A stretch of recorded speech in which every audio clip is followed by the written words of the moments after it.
دا یو ورو سوال کړی دی چې زما د ګوتو دا نوکونه ډېر غټ دي او داسې غټ دي چې په دې غوښه کې ننوځي.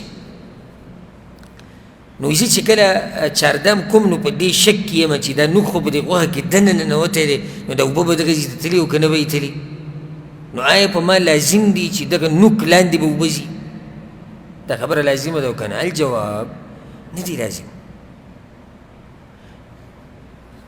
دا نه دي پکار دی روله چې دی پسې شي باندې دا نوک داسې راوچت کړي او اوبه به دننه ورولي. نه، دا خو تشدد دی، په دین کې سخته جوړول دي.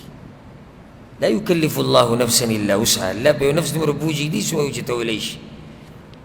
یو سړی راغی چاردام یې وکړو، ګوتې ښکلې وینځلې، لاس یې وینځو، مخ په یار څه یې وینځل، بس د ده اودس هغه وشو. موږ به داسې ووایو که چېرته داسې وشي چې د دې نوک لاندې څه ځای معمولي ځای وچ پاتې شو، دا الله معاف کوي. په دې معمولي خبره څوک الله نه رانیسي.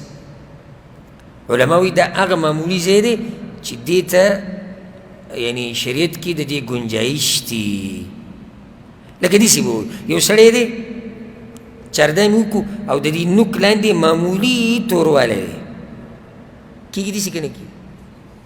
لکه څه کاري وکړي څه معمولي توروالی او بیا چې مانځه نه راووتو بل ورته اخ وګورئ دقه توروالی دا ټکی چې دی دلته اوبه نه دي تللي او دی بیا ورغی چاردام شو.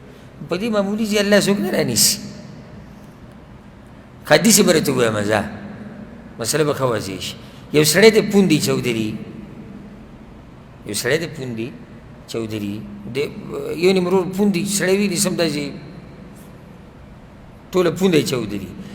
اوس دی به د چاردام په ټیم کې کیني، دا چوندونه به ګوري چې دې ته اوبه دننه تللي دي که نه دي تللي او دا څنګه او دا ولې. دا خبره ډېره ګرانه ولتي. نو الله دا سختي موږ باندې نه ده جوړه کړې، نو موږ په ځان باندې دا سختي نه جوړوو. والله اعلم.